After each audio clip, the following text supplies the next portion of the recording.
Severe weather's on the way. Storm Team 4 is here, working for you.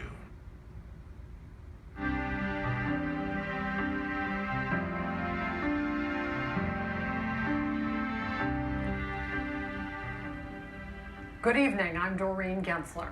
This is a difficult day for our News 4 family. We hope you'll bear with us if we have trouble getting through the next half hour. We've lost our leader, our conscience, and above all, our friend.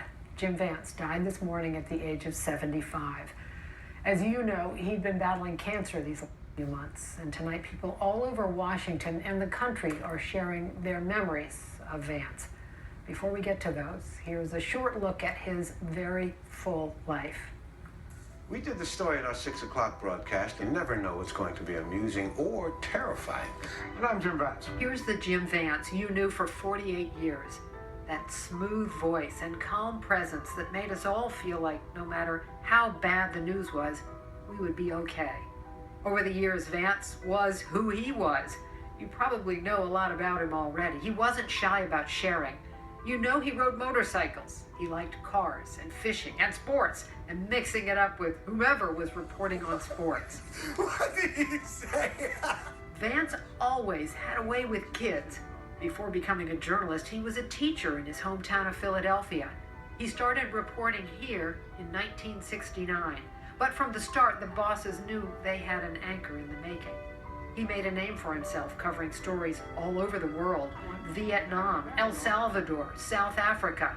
But he didn't have to go far for some of his best work, reporting on the people right here in his adopted hometown of Washington. Think about every event, every big story that's happened here over the last 48 years. Vance covered it all. The race riots on U Street and in Columbia Heights, the plane that crashed into the 14th Street Bridge, Watergate, the attempted assassination of President Reagan, 9/11. He covered inaugurations for 12 presidents and all 7 of Washington's mayors. In 1977, Vance was the guy the Hanafi Muslims asked to speak to the night they seized 3 buildings in town. And he was the first journalist Marion Barry called after he was arrested in 1990. Vance interviewed every president, some at the White House, others on a fishing boat, and he gave his view with a dose of reality that could be refreshing, even if you didn't agree with him. Vance had some dark times here too, and some struggles of his own that are well known. But he came out of those a better person and always used the lessons he had to learn the hard way to try to make life better for students trying to navigate their own paths. It was just a few months ago that Vance told us he had cancer. And as we tried to hold our emotions in check, Vance reminded us about the incredible life he's lived. The blessings never stop flowing. The last time Vance was in public was when they put him on a mural at Ben's Chili Bowl just a few weeks ago. He's received so many honors and awards over the years, but you could tell this one was special. What an honor. And all of you meant so much to him too. He never grew tired of reminding himself where he came from. Hello, I'm Jim Vance. And how lucky he was to be invited into your homes for so many decades.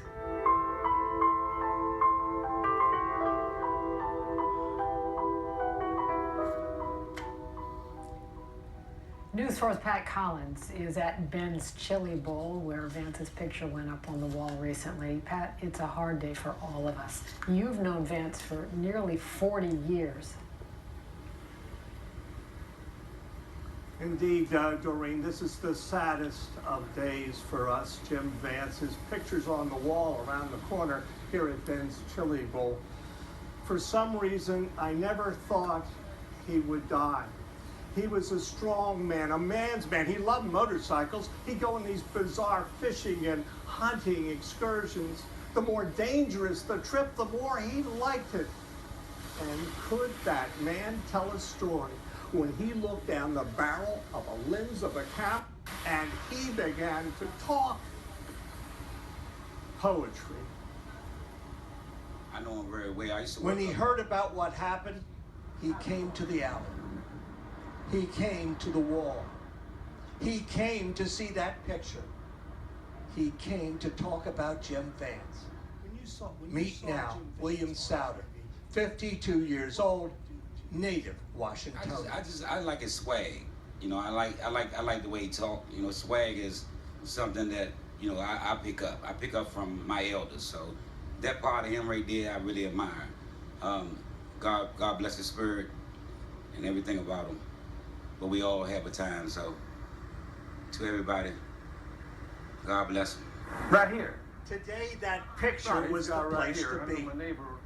You see, it was just a few weeks ago that Ben's Chili Bowl unveiled the new mural.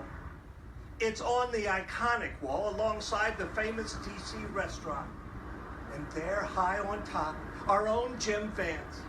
And even though he was sick and battling for his life, he made a point to be there to talk about the honor.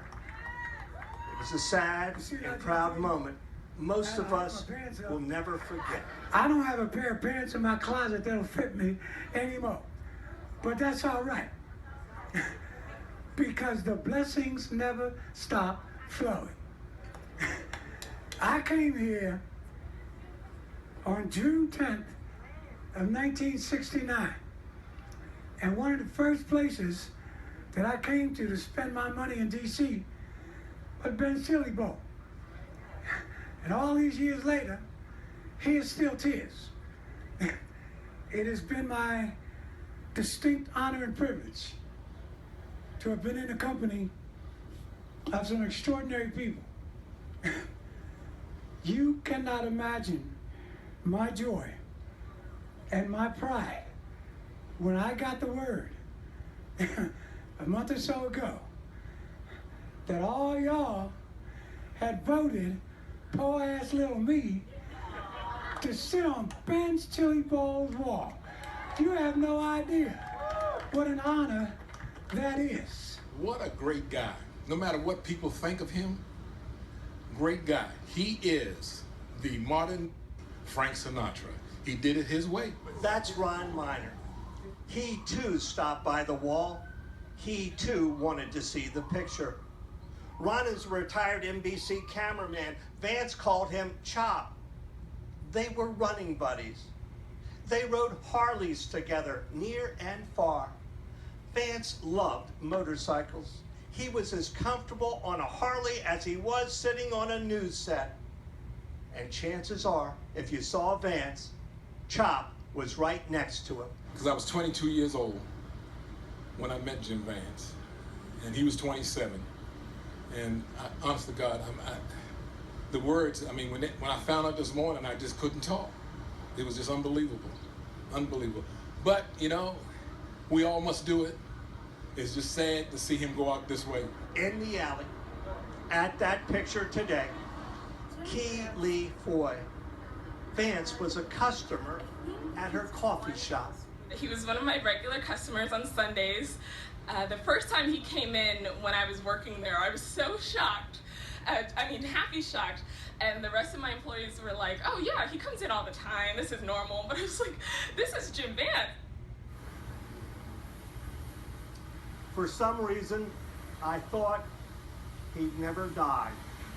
Vance, you'll always be the man. I think a lot of us thought that, Pat.